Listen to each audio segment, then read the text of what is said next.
All right. Welcome, everyone. I'm Chris Robichaux. It's my pleasure to introduce Joseph Laycock this evening.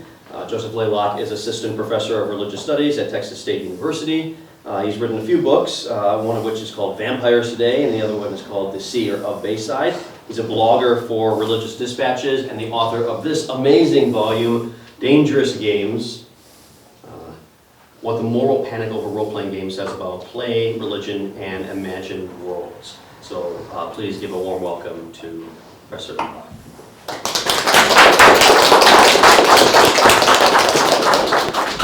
All right, thank you for that introduction. If you actually look for this book, my last name is actually Laycock. So yeah, I did get in a lot of fights as a kid. Right? It was like the boy named Sue. So I appreciate giving me a more appropriate name, but it's not my real name. Happy Black Friday, everybody. Thank you for coming out to see me. It's really nice to be hosted here, and nice that people care so much about the book. This was thrown together a little bit hastily. My wife and I were in Boston for the American Academy of Religion conference. We're both religion professors at Texas State. And I wanted to come out here and see the Baphomet statue and talk to some people that I've reported on for Religion Dispatches, and they were nice enough to let me plug the book. So I'll talk about it for a few minutes, and then I think we could use the rest of the time for questions or trade stories. I want to hear your stories as someone kind of doing the oral history of this phenomenon. So I wanted to do something on, I'm a religion professor, I wanted to do something on religious studies and Dungeons and Dragons for a long time, and it was a while before that came together. And as I talk about in the foreword to this book, this really started as an experience I had in the 6th grade when I was in my kind of Stranger Things days, right, talking with the other, late bloomer kids in middle school, and we were talking about D&D, and this older kid comes up to us and says, "You guys worship gods from books. That is so sad," right? And then we proceed to get into this debate, but it's pretty obvious that if we win the debate, we're getting a wedgie, or worse, right? So it was a long time before I actually was able to articulate what was so ironic about him telling us you worship gods from books, right? Because I went to an Episcopal prep school where every morning we would go to a big stone chapel and we would worship a god that we knew about through a book, right? And in fact, we were taught that the Catholics were not quite as good because their idea of God didn't come entirely from a book, right? Because they had rosaries and things, right? So this really was kind of sort of a catharsis, but also really kind of analyzing this panic. So when I set out to write this book, I did two things. One, I wanted to just do kind of a detailed history of the panic, and to some extent this had been done before, but in a few cases I was able to find a few extra details that had not previously been written about, and then to analyze it, to kind of put on my sociologist cap and try to figure out why did this happen, right? Of all the things in the world to get upset about, to attack, right? Why pick a pretty innocuous children's hobby, right? As opposed to all the other things that could be done. So when I began to do the history, I have 3 chapters on this, and one thing that I noticed was these sort of claims about Dungeons and Dragons that this game leads to mental illness, that it causes people to dissociate from reality, that it causes suicide, that it leads to satanic worship, that it's a catechism of the occult, to use one word from one of the critics.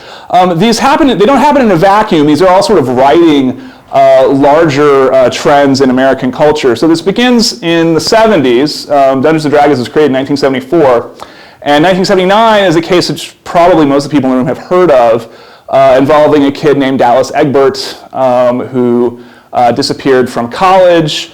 He was from Texas. His family hired a lawyer named William Deere to go investigate this, and Deere concluded the student played Dungeons and Dragons. He went adventuring into steam tunnels and is sort of currently wandering about, believing that he lives in a fantasy world, and I will try to track him down, right? As it turned out, the student was making his own drugs, including PCP. He was probably gay, but not out. He had epilepsy. There was all sorts of other stuff going on, right, in his life besides his hobbies. And eventually, he called his parents and said, "Mom, Dad, I'm in New Orleans. Can you come pick me up?" And William Deere said, well, I knew that it wasn't D&D, but I said this, I made a press release telling everyone that D&D made him lose his mind so that the kidnappers wouldn't know I was on to them, right? that this has all been an elaborate ruse. Despite that, he went on and wrote a novel-length book called The Dungeon Master, describing his adventures trying to solve this. So this was the genesis of this idea that this game causes you to dissociate from reality, and that sort of premise was adapted into a novella called Mazes and Monsters, which was then adapted into a TV film starring Tom Hanks. I'm sure Tom Hanks would destroy every copy if he could. But this actually portrays Tom Hanks, right, as this delusional gamer wandering around New York, and he sees a subway and he thinks it's a dragon and this sort of thing. And I think this helped people kind of imagine what this would look like for someone to sort of lose touch with reality. But in 1979, it's important to understand that this was a period of what people in new religious movements, the study of movements that are labeled cults by the media, called the cult wars, right? This was a period where people believed that brainwashing was real. This was a few years after the Patty Hearst trial. This was 1 year after Jonestown. And so that was sort of the framework through which people saw this new game, right? That this game, it has something called a dungeon master. This sounds like a sort of Jim Jones-esque kind of figure, but it wasn't yet linked to Satanism, at least when it first started. And all of this was great for the folks publishing Dungeons & Dragons. Lots of people heard about this and bought a copy just to kind of see what all the hubbub was about. And then in the 80s, it shifts. So it begins in the 70s with this kind of idea of brainwashing and cult leaders to this satanic panic, which I don't really have to explain to anybody in this room. But it kind of latches onto that. And once again, there's another case of an adolescent in peril, this one in Virginia, and his name was Irving Pullman, but he went by Bink. And his mother, Patricia Pulling, when her son committed suicide, when Bink committed suicide, founded Bothered About Dungeons & Dragons, right, or BAD, right? And this became kind of the group to put out this idea that Dungeons & Dragons is actually not a game. It presents itself as a game, but it's actually this kind of satanic covert religion. And this is also the period where we see claims like the spells in Dungeons & Dragons are actual spells, and even things like, you know, when players are imagining casting spells or imagining fighting demons, this isn't really happening in their imagination. This is happening on a spiritual level. Actual demons are coming and things like this. And this was a moment when this narrative was able to really spread, because people were already upset about these claims of satanic daycare centers, the McMartin preschool trial.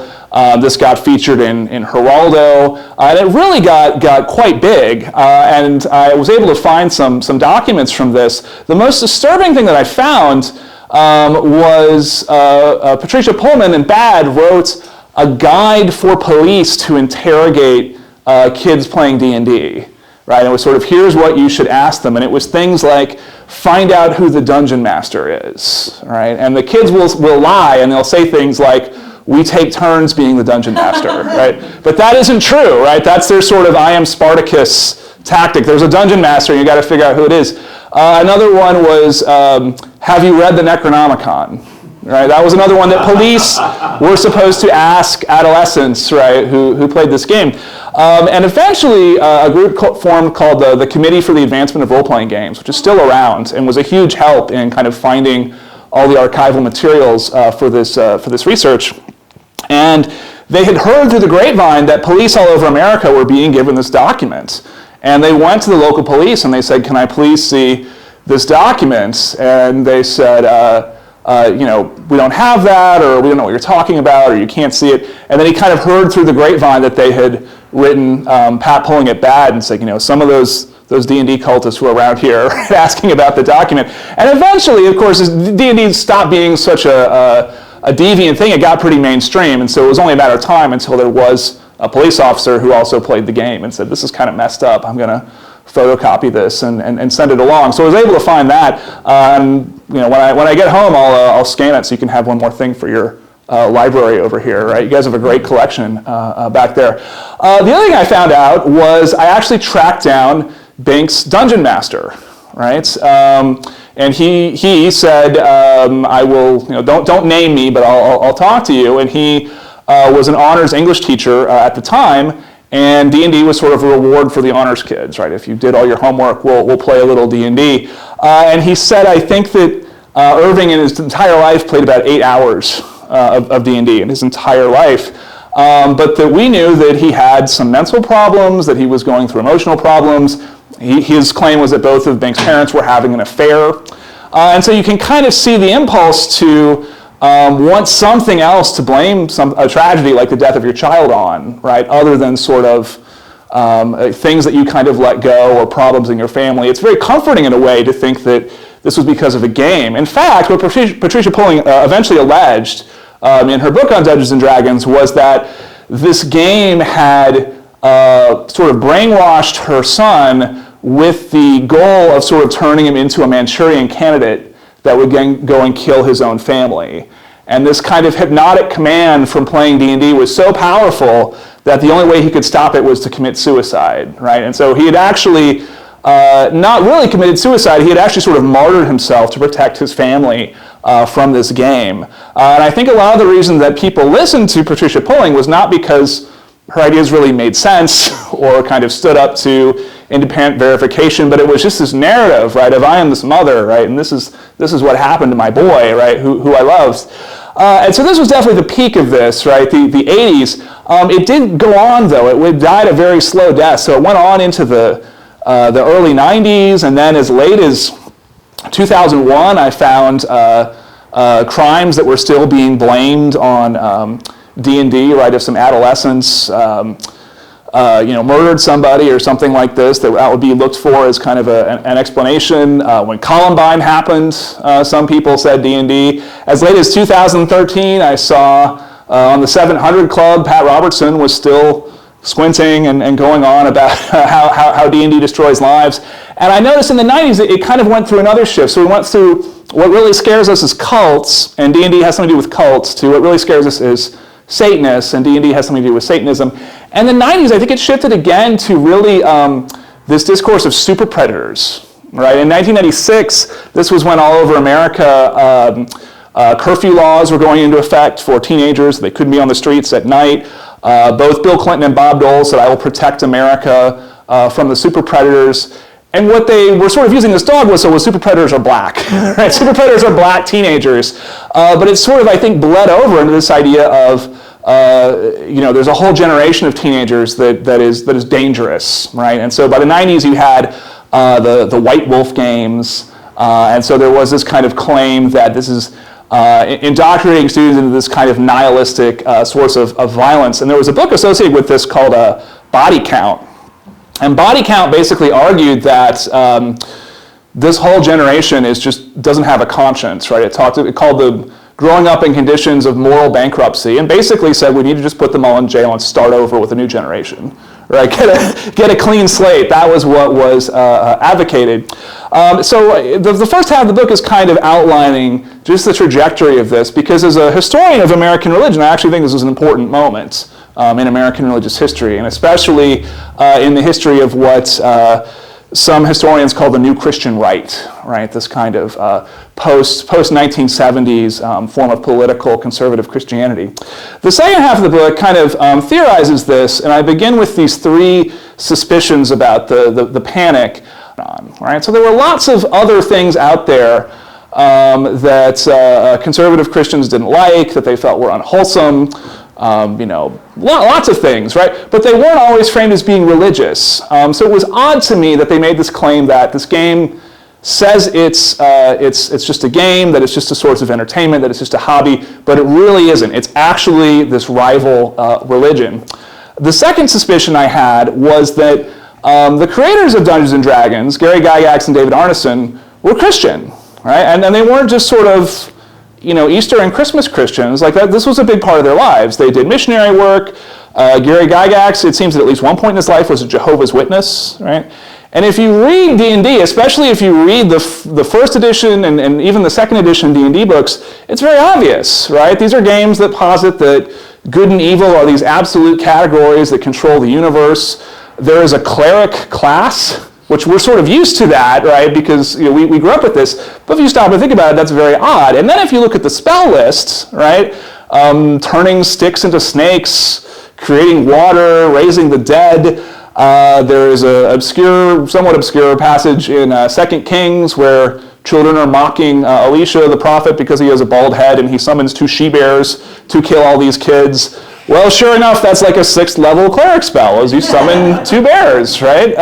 So there's all this Christian symbolism and stuff in the game, and when this was discovered by the claims makers, the people saying this is an evil game, they seemed alienated from their own tradition, right? They saw the Christian elements of the game, and paradoxically that meant to them that this is proof this is an occult game, right? I think one of the most extreme examples of this was the 700 Club in the 80s had someone who worked for TSR, who published D&D in the 80s, on the 700 Club, and they said, so can you tell us about the real occultism in this game? And he said, well, if you open up the monster manual, there are all these demons in it. So for example, there's this character Moloch, right? And of course, Moloch is from the Bible. And Moloch is, he's in the Hebrew Bible, and he appears maybe a dozen times or so. This was a complete shock to the 700 Club. They had apparently never heard of Moloch, right? Which in theory, they should be explaining the Bible to the gamer, right? Not the other way around. So there was this alienation, right? And for them, this really meant, oh my gosh, this is a cult. And the third thing, my third suspicion, was this often spilled over from saying this is a bad game to just saying the imagination itself is dangerous, right? Imagining things is bad because God sort of gave us this world the way that he wanted, and imagining the world as being different from the way that it actually is by definition a rebellion against God, right? And I would find things in the literature like saying, gamers hate their God-given role in the course of history, right? Or I used to think that science fiction role-playing games were better than fantasy role-playing games because they didn't have magic, until I realized, no, God doesn't allow magic and he doesn't allow starships, and so they're both a rebellion against God. They're both rejecting the reality that God gave us. So these were very peculiar things that I noticed as I began to look into this.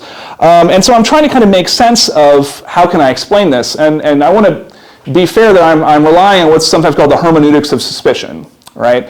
I think that something was happening sort of subconsciously in some of these critiques of D&D that the claims makers probably wouldn't openly admit to themselves, right? So I want to be clear that my interpretation of this is somewhat non-falsifiable. But what I think is going on is that there was, for the people who really studied this, right, who really kind of looked at D&D and kind of understood how it worked and sort of understood the premise of the game, I think that the idea that people could just from their imagination create a whole civilization with its own sort of orders and laws and create religions, entirely imaginary religions, right, that had this incredible degree of verisimilitude, I think for some people this triggered this idea of, have I just been playing this long sort of socially constructed game, right, when I participate in these ideas about the supernatural, right? And I think that one way of shoving that down was to say basically, no. My religion is not a fantasy. My religion is not imaginary. Your fantasy is a religion, right? And this was a way of kind of easing that suspicion. And I want to be clear, when I'm making this critique, I'm drawing a lot on a sociologist named Peter Berger from Boston University who died recently. And Peter Berger had this very famous book in the 60s called The Sacred Canopy, and he basically said man is the only animal, who's in the 60s, so we're like man to mean human beings, right, is the only animal that has to create a world for itself, right? So the beaver, as far as we know, just is born and figures out we got to make this dam, right? They don't, like beavers don't like go to career counseling and things like that. Human beings, however, come to the world not with no order, right? We have to build everything ourselves. We have to decide what kind of society we want to live in. And what Peter Berger said is, and then we have to convince ourselves that we didn't just make all this stuff up. Right? We then have to go through this long process of making this seem like this is this is down from the gods, this is what our forefathers wanted, whatever our justification for the world being ordered this way, the important thing is we didn't just make it up, right? And he said that there can be this kind of feeling of disorientation and nausea when people are confronted with that, right? That things really could be a different way, and that this is sort of arbitrary. And so then I kind of looked at this more, and a few other kind of nuggets from the book I'll share with you, and then I'll stop. There's a theorist named Johann Huizinga, who was a medievalist, right? And Johann Huizinga had a theory that religion, and in fact all social institutions, are derived from play, right? And that play is a spontaneous activity that humans engage in. And actually, I was visiting my friends for Thanksgiving, and they have a new puppy. Mammals do this too, right? And so it's a mammalian activity where sort of play just begins. It's separated from the world of ordinary life. And then rules form very spontaneously, right? If you watch kids play, right, very quickly they'll say, you can't do that. That's against the rules, or this is cops and robbers. You can't have, a death ray, or whatever it is, right? And Huizinga said that these rules that form through play, eventually they stick and they become part of our social order, right? And he would say, if you look at something like war, when we think of war as being the opposite end of the spectrum from play, it's as far as you can get, and yet it has rules, right? We have ideas of there's fair things and unfair things to do in war, and we often can't really justify why this is. So I think that in a way, the suspicion that there is something religious going on with role-playing games, in a way is true, right? In a way, I think they're right to have the suspicion that some of these gamers did talk about having, this kind of meaning, this kind of personal fulfillment they would draw from playing games, but also it kind of helps them come up with a theory of order for the world, right? I looked at one book called The Elfish Gene, which is a great sort of comedic biography of this, and he talks about, the game is meant to replicate real life, so a lot of the making mechanics of the game involves sort of arguing with your dungeon master and saying, come on, that wouldn't really happen. Look at these cases from real life. But it also works the other way. So in the Elfish Gene, he talks about riding his bike and he gets hit by a car and somehow just rolls over the car and lands fine on the other side. And he goes, well, I have terrific dexterity, clearly, right? This is how this, and lots of hit points, right? So in a way, if you were involved in a kind of hegemonical endeavor, right, and you want to have more control over society, then the imagination actually is dangerous, right? The ability of people to kind of think that the world could be organized a different way, right, it gives this kind of radical agency to people that is dangerous if what you're trying to do is instill that this is the way things are, this is the only way that things can possibly be. And so in a way, I think that they were kind of right to fear Dungeons & Dragons, because it does have that, or all these role-playing games, because it does have that kind of, that radical agency. And it doesn't necessarily lead to occultism, although in some cases it does, right? In some places you can meet a Wiccan or somebody like this who says, I used to be a D&D. It can also do the opposite, right? It can also create atheists, right? Who said, and it can create Christians. And I met, pastors who say, D&D is a great sort of apologetics to the heart, right? So it can go in all these different ways. It's not predetermined. But what it does do is it kind of takes you out of the world and it creates this mental space to think about things. And the defenders of D&D often use this term escapism, right? Say it's harmless escapism. It's escape from reality. I don't think it is an escape from reality. I think it's an annex. I think it sort of adds this extra mental space on reality, and you can kind of step back and think about it, right? And think, this is the way things are. I wonder what could be different. I wonder what options I have that I haven't really thought about. And the last thing I talk about, I have a chapter called How the Imagination Became Dangerous. And I do talk about this, this fear for hegemonical institutions. Antonio Gramsci, in his prison notebooks, talks about kind of, it's very important for people to understand that things could be different, right? And he talked about people should learn Latin, right? Just to understand that the words that we use to describe things have once been different, right? That gives people a kind of freedom in a way of resisting fascism. And so I also try to think about sort of where this come from, this idea that the imagination is sort of inherently bad. And I think there's a couple sources. If you look at the Puritans, they have this great suspicion of the imagination and that things should be practical, right? That reading the interpretation of the Bible should be straightforward and plain. There's also an economic suspicion to this that you begin to see in the 1800s. If you read, for example, the Charles Dickens character, Mr. Gradgrind, right, is saying fact, fact, fact. You must never imagine anything. Another thing I talk about in the book is the anthropologist E.B. Tyler, who's kind of the founder of the anthropology of religion. In one of his journals, he talks about this exercise that was apparently done with Victorian children to make them sensible. And how you make kids sensible is you bring the kid in and you tell them the story about it's Christmas Eve and everyone's coming into the house to get warm and they've left their broomstick out on the porch and people are inside are getting warm and they're singing, but the poor broomstick is still out there and the snow is getting deeper and deeper and people come into the house and the broomstick thinks maybe it's going to see them, but they don't. And you do this until the kids are crying, right?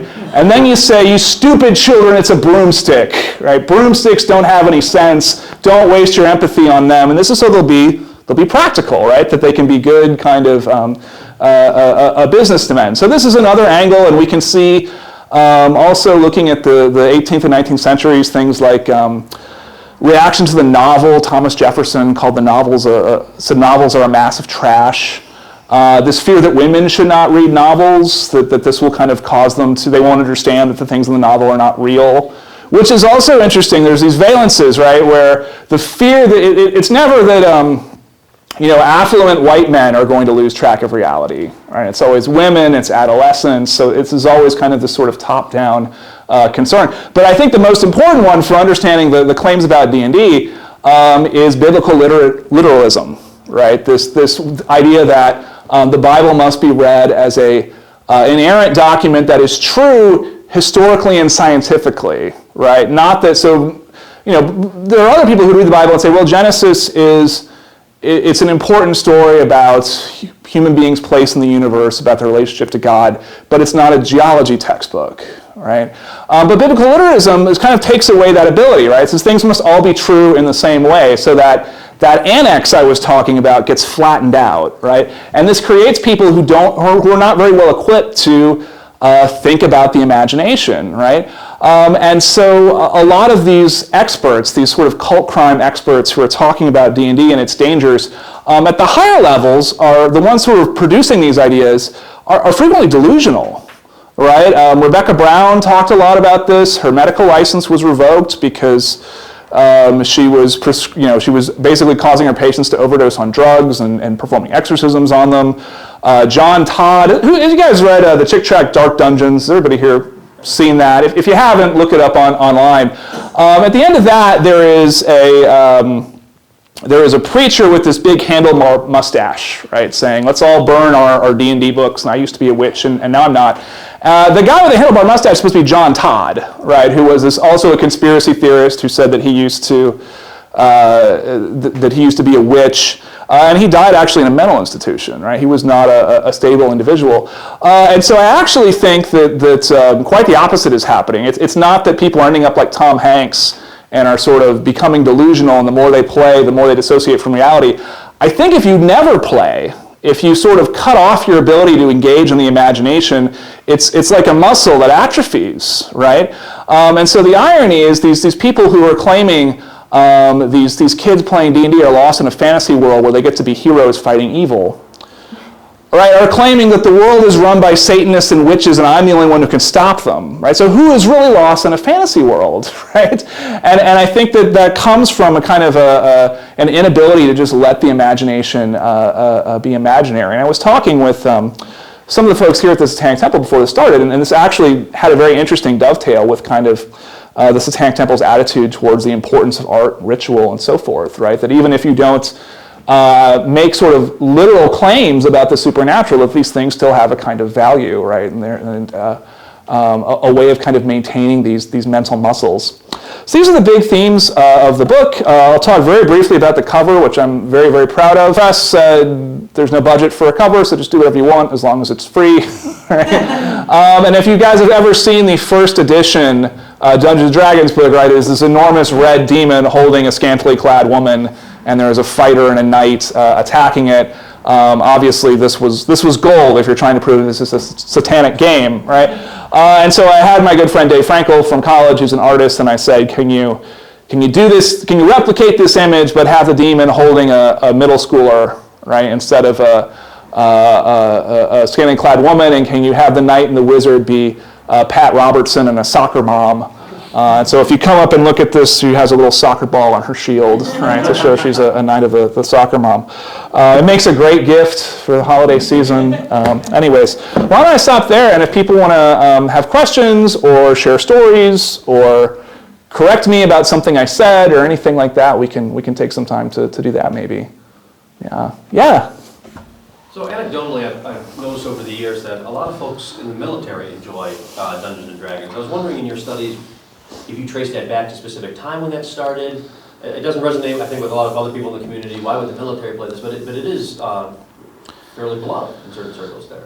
Yeah, well, so Dungeons and Dragons evolved from tactical reenactment games, right? And so these were things like, I guess like Risk would be a very kind of accessible version of this. And those games evolved actually from real military training exercises, right? So the Prussian military especially had these incredibly complicated games that they would make officers do because they wanted them to kind of simulate battlefield conditions, right? And some of these games had rule books that were about this thick, but the idea is it's not a game, right? And eventually they said, okay, well this has gotten too complicated, so here's what we're going to do. We're going to have an experienced officer with combat experience adjudicate you two while you control the map. And so you can see it's beginning to be like having a players and a dungeon master.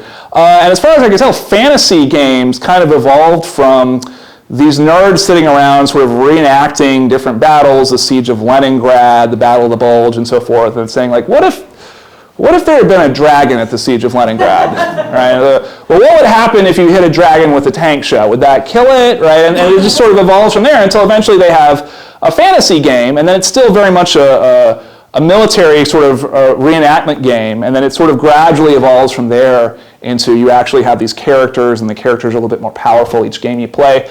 But this was always very popular with the military, and that was one of the reasons that D&D succeeded, right, is because D&D got spread to bases all over the world, and from there it began to get inroads in Europe and Japan and things like this. So that was actually a big secret of its success, yeah.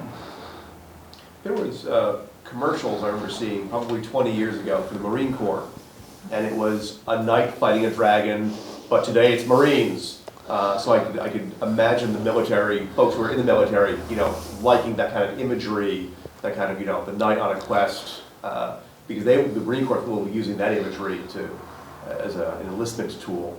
Yeah, I think I know what you're talking about. I think I remember when it's like a chessboard. It's like a living chessboard. It may have been. And the Black Queen is like shooting lightning at this pawn, and the pawn is the Marine. So I mean, it is interesting that this is often framed as this highly deviant thing that no normal person would want to be involved with. But I think some of the military traditions are a great example of kind of we're devil dogs or kind of bringing in these fantastic images and sort of narrative tropes to kind of do what they're doing, for sure. Yeah? Were there any kind of studies done to really get the demographics of the gamer community? And if so, did they find they were more or less religious than any other group of people? Or what were the common threads within the psychology or demographics of the gamers? Yeah, I mean, there were a number of studies. None of them were sort of definitive, in my opinion, right? They were all kind of a little bit amateurish, right? So, I mean, there was a study that basically just said, do you try to summon demons to worship Satan, right? And of course guess what? They don't, right? There's been a lot of studies on mental health in D&D, and a lot of them have found that there was a famous study comparing the mental health of gamers to National Guardsmen, and it turned out it was exactly the same, right? It's about average.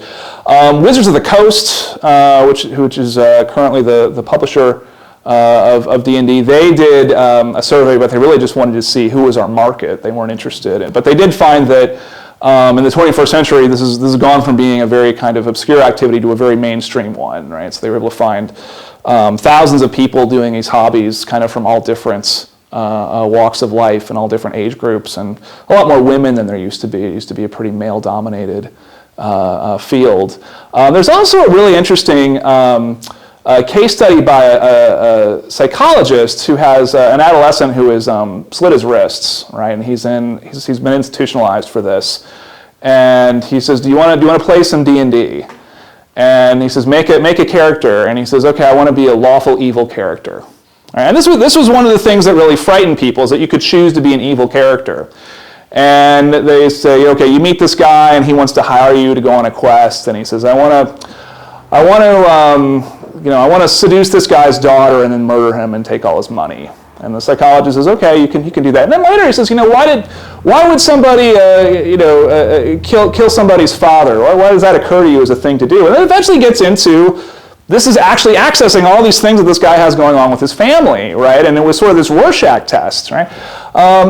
So I actually think that, the sort of idea that we can never talk about evil, or we have to shun evil, is actually part of the problem, right? There was a child psychologist named Bruno Bettelheim, and there was this discussion of, should we read fairy tales to children, right? Kids should not be reading about cannibalistic witches and ogres and things like that. And Bruno Bettelheim said, if you don't read fairy tales to kids, if they don't know what monsters are, then when they have angry, destructive impulses, they are going to think that they are the only person who has ever felt this way. And that's much more scary, right, than understanding that everybody kind of wrestles with these things. So I'm deviating a lot from your question, but I think this does show that there can be a therapeutic aspect to this, right? If people were mentally unstable before, this could actually help, right? At least a little bit, depending on how things play out. It could be making them more healthy and not less. Yeah. Yeah, I was playing. I played in a group, a D&D group back in the '90s, and never really heard anything about it from my parents or from any of the social group that I was in, or even my extended family. It wasn't until I think I met my husband and I started talking to him about it, because I think he played a little bit towards the end, and it's through that I kind of learned about all the panic that was happening around that time. Was there because a lot of my extended family were, I grew up Catholic, so I wasn't sure if there was some kind of religious group that the panic kind of was brewing more hotly in than others, because until I don't know, probably in the recent times, is when I really realized that something really big was going on back then. So in my little circle of the world, it really wasn't a big deal. That's interesting. Where'd you grow up? Springfield, Illinois. Okay, in Illinois. Yeah, this did map onto some churches more than others, right? So Jack Chick, of course, would say that the Catholic Church is actually a Babylonian mystery cult, right? That presents itself as Christianity. And some of the early tracks, if you look at the early editions of the game, there's things like Wolf's Bane and Holy Water, and this is not a religion, this is coming from Hammer horror movies, right, that they want to incorporate. But some of the evangelicals looked at that and they said, oh, so this is a Catholic thing, so it's doubly bad, right? If it's satanic and it's Catholic, right? There was a really interesting case in Canada with a group of nuns who began putting out pamphlets about the dangers of Dungeons and Dragons. And there was a guy named Pierre Savoie, and they have some of his stuff in the library here. And he was at a college campus, and he had a D&D club, and people would come up and say, I can't play that, I'm Catholic, right? And these nuns told me about it. And then he noticed that these nuns were getting their information from this pretty crazy, extreme evangelical site that, among other things, would say the Catholic Church is, the whore of Babylon and things like this. And he wrote this article saying, Catholics, right, are you being deluded, right, by non-Catholics? And he was able to sort of play them against each other, and the nuns quietly stopped carrying that pamphlet, right? So yeah, which is not to say that there are not opponents of D&D in all churches, and there's a Mormon dimension to this as well. But I do think that the evangelicals kind of led the charge. And if you're the sort of person to be angry about D&D, you're often angry about other churches as well. Freud talked about the narcissism of small differences, right? The people are the most likely like you are the ones that you're also going to be the most hostile toward. Yeah, that's a really good question. Yeah. Dungeons and Dragons in prison. So I think I remember even just a few years ago that prisoners were denied the opportunity to play Dungeons and Dragons because there was concern that it would lead them towards collaborating on escape. So did you look into any of the sort of even recent current hysteria around introducing Dungeons and Dragons into prison contexts? Because I would have thought it would be, like you mentioned in other contexts, if not therapeutic, then at least something fun and interesting rather than dangerous. I hadn't heard about that. That's interesting. I mean, one thing that's at stake in claiming it that it's religious, right, is because this has consequences for government places, which could include prisons, but especially public schools, right? So there was this claim that it would violate the Establishment Clause, right, to play D&D after school because it's actually a religion. And I'm aware of cases where there was this concern that this is a cult, that this is going to make prisoners more likely to be violent and things like this. I had not heard that this would help them plan an escape, which is interesting because it seems like so would just sitting around talking about how are we going to escape prison, right? That wouldn't particularly help to make it into a game. Well, maybe it would. So that's very interesting. You know, we had this case recently, a freedom of religion case about can a Muslim prisoner grow a 1/4-inch beard that went to the Supreme Court. And one thing that was revealed there is that wardens are not used to having their rules, you know, challenged or to have to explain them. And so in that proceeding, I know they asked, they said, well, you could hide things in a beard, right? And they said, well, where do prisoners hide things? And they said, well, in their hair and in their asses and under their bed, but a beard would be another place. So this sounds like that kind of argument, just kind of off the cuff. That this is kind of, I don't like it, and I only need the thinnest of excuses to say why it can't be allowed until I'm challenged in court, right? But that's interesting. I was not aware of that. In the back, did you? Yeah, I did. I'm like a third of the way through your book, and I'm just saying it was excellent. But I was really captivated by your talk, the chapter where you're going into Vampire the Masquerade. I mean, is as a positive aspect? I was just curious if you had any thoughts on that as opposed to like Dungeons and Dragons. Yeah, I mean, so, Gary Gygax, as I said, was Christian and kind of understood this mostly as being kind of coming out of a war reenactment kind of angle, was not really interested in intense storytelling, right, the way that White Wolf and their games kind of advocates. They're really a very different generation, and I think that if Pat Pulling had lived long enough to see Vampire or Demon, some of the other games that they put out, right, she would have been absolutely horrified, right? But my first book was on the so-called real vampire community, right? People who are drinking human blood in some cases and kind of identify as vampires. And so in both books I talk about Rod Farrell. Rod Farrell was a teenager in 1996 and went down to Florida with some kids from his high school and ended up killing a couple in Florida. And so again, the occult crime experts came in and said, aha, you see, if you play this game too much, then you begin to think you're a vampire and then you murder people. So everything we've ever said, right, has been justified. And I think, my take on that is that Rod Farrell wasn't role-playing enough. And that he never sort of said when he tells his friends in high school, right, I'm a vampire and I want to bring you into my clan, this was never framed as either, I'm serious, this is a true claim I'm making about the world, or this is in the context of a game. It was in this unstated, liminal kind of period between them. And one thing that really helped me think about this was a book by a sociologist named Akuya Sato called Kamikaze Biker. And he's a Japanese sociologist, and he studied the Bozozoku gangs in Japan. And these are mostly affluent kids who begin kind of participating in this biker lifestyle, and then in some cases ended up, committing gang rape and like these very serious crimes. And he's trying to figure out how this happens. And he says that there's kind of this moment where sort of playing a role, but without admitting that it's a game, especially when it tries to kind of reach, sort of see the limits, kind of see how far you can take this. That eventually achieves kind of irrevocable consequences. And now it's not, you're a suburban kid playing at being a dangerous biker, you actually are a criminal. And I think that's the best way to think about what happened with Rod Farrell, right, is that I think he went to this house officially to kind of steal these people's car so he could drive it to New Orleans. And I think going in, it just sort of randomly decided, this is it, I'm going to see if I can really commit a murder because I've been talking about it for years. I've also written some stuff on the Slender Man stabbings in 2014, and I think that's also the best explanation of that. It's not that the internet makes teenagers kill people, it was this kind of play where both girls thought, we're not really going to do this, are we? And then it finally happened. So I think that one way to prevent that is if people are just sort of clearly, this is a game, this is not real, then it doesn't happen, right? And if they say from the jump it's real, we're really going to kill somebody, then in a way it's kind of obvious that this is dangerous and not something you can do. But there's this sort of dangerous area kind of in the middle. And some theorists have talked about this category of corrupted play, right? Where the kind of play drive gets caught up in sort of the real world in sort of unintended ways, and that's sort of where danger occurs.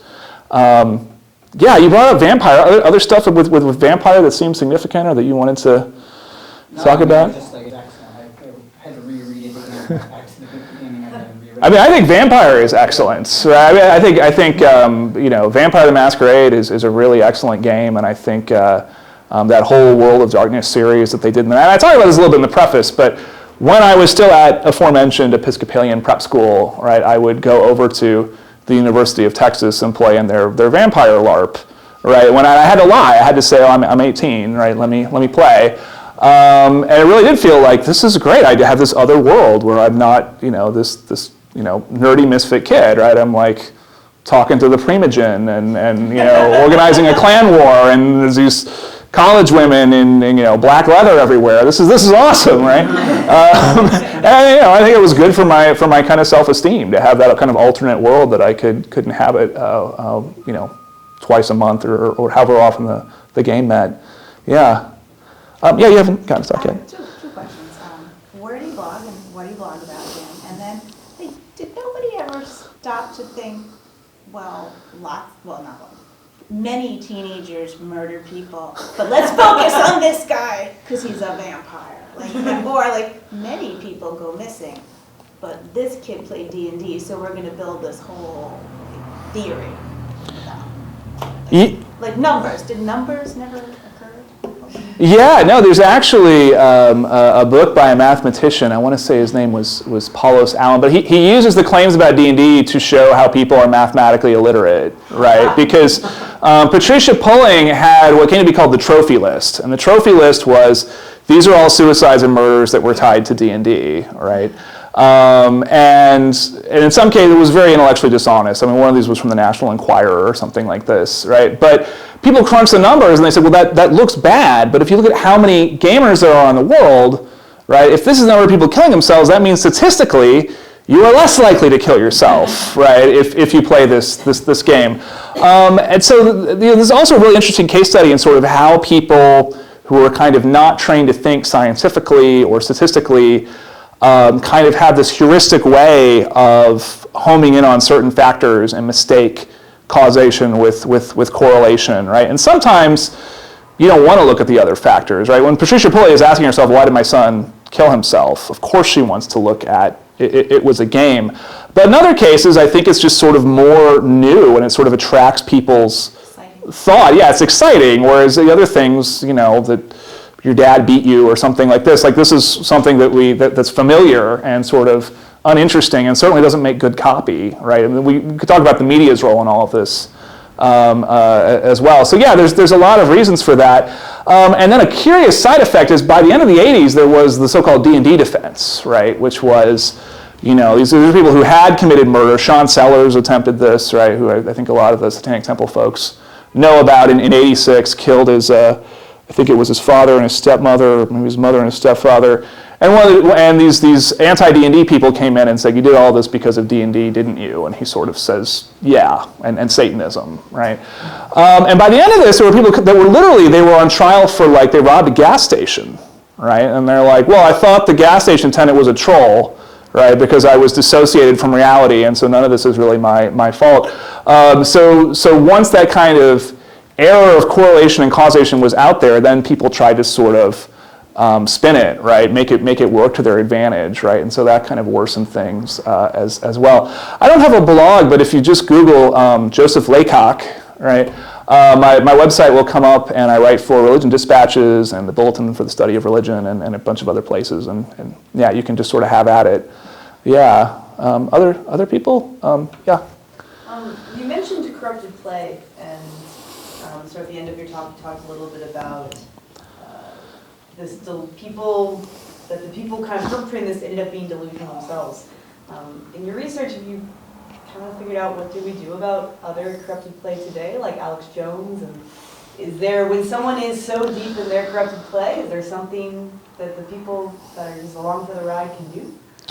Well, I think we have to call people out on that, right? I mean, as someone in religious studies, I don't think that we can call people out on sort of, every odd idea that they have, right? But when these ideas are clearly dangerous, like when someone is saying, this specific pizza parlor is torturing children in the basement, that's not sort of, to each their own. That's dangerous, right? And that needs to be called out on. And one thing that I really respect about groups like the Satanic Temple is that you're doing that, right? Because it's a very uncomfortable, messy business, right? When someone is really worked up about Pizzagate or something like this, to come in and say everything that you're saying is complete bullshit, right? And there are consequences for doing that, right? But I think that we need to do it because I think that we're also places, especially in places like Salem, right? We love to tell ourselves, right? Oh, well, we used to be stupid and burn witches, and now we're not anymore, right? Now we're smarter. That wouldn't happen again.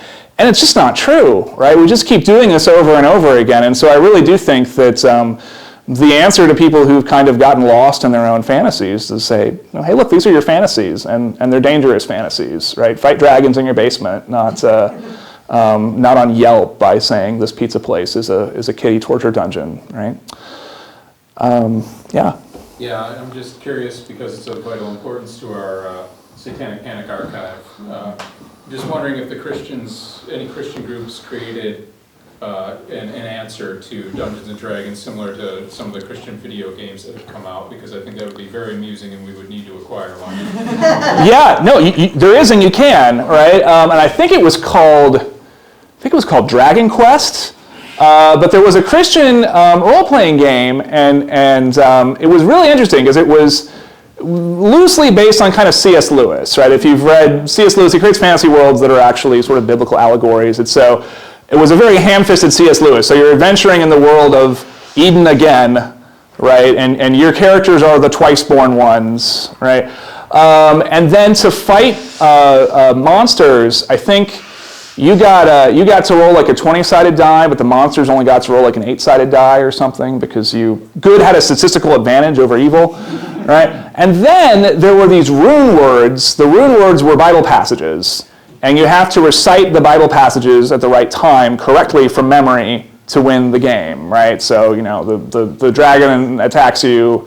Can you recite the rune word? And they recite John 3:16 or something like this. And one thing that's interesting about this is, there was always the claim that D&D is teaching people real magic, right? And that playing the game is really indoctrinating people and teaching them how to cast spells. That's not true, but the Christian version was very much doing that, right? The Christian version very much had you participating in a religion as part of the game.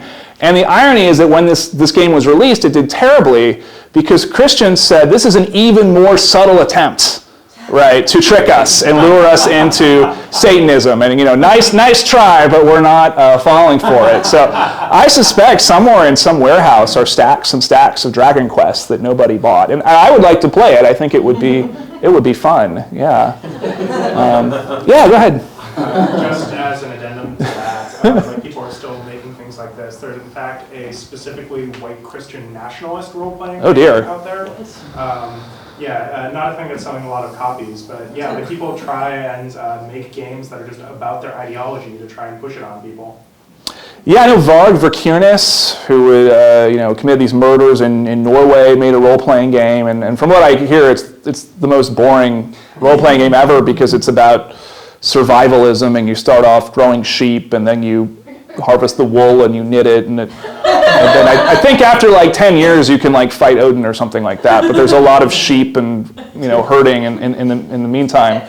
Yeah, I would like to know more about that. I mean, I can't imagine that many people are publishing or buying like a white supremacy role-playing game. I guess it's like a PDF you must download or something like this. It would be interesting to see who's playing that, if that has any effect. I would imagine you have to be pretty serious about white supremacy anyways to even pick that up. But that is interesting. I didn't know about that. Yeah, go ahead. I have a current events question, just as a religious professor. It might not be your area, so you can bail if you want. But watching the news and hearing Roy Moore described as a pedophile rather than as a particular kind of Christian who believes like it's cool to marry young girls because that's their role in life. Like I've been getting a little weirded out by the news coverage of that whole situation. It seems like they're kind of missing an angle there.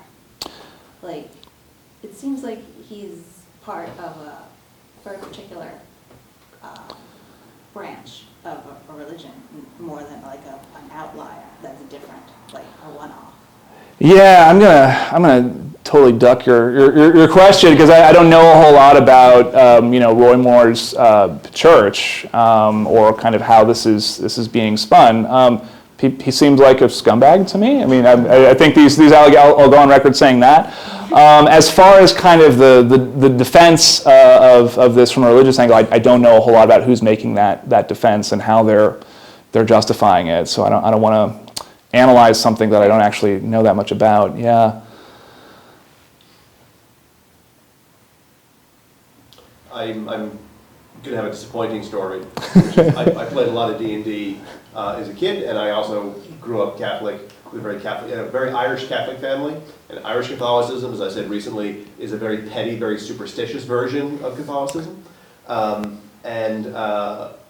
heard that there were these stories out there, but they weren't like, at my doorstep. It was always like I heard somewhere this stuff was happening. My parents were never like, are you worshiping Satan downstairs? So we never had any direct experience of it. It was always this kind of, it was out there somewhere. And I saw the Tom Hanks movie and, giggled because I thought it was so absurd that people really believe this.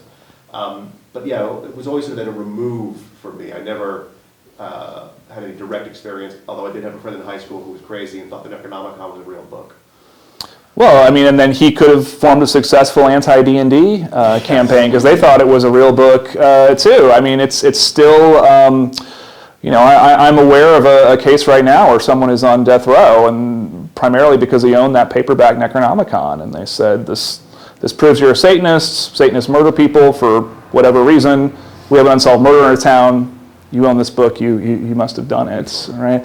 Yeah, I mean, the Tom Hanks movie is really interesting because I do think that for these kinds of conspiracy theories, fictional films kind of help them to imagine what this would look like. And so I think for a lot of people, seeing Tom Hanks wandering around thinking that St. Patrick's Cathedral in New York is a castle or something like this, help them to imagine this situation that never really happened and it seemed plausible. And I think another great example of this is the movie Rosemary's Baby, right? It helped people to imagine that your kindly neighbors could actually be evil witches or something like this. So it's not that people don't understand the difference between movies and real life, but in this sort of subtle way, it shapes the way that we interpret the world. And I'm very interested in that in my research and sort of how our ideas of what's plausible and implausible get shaped. Yeah.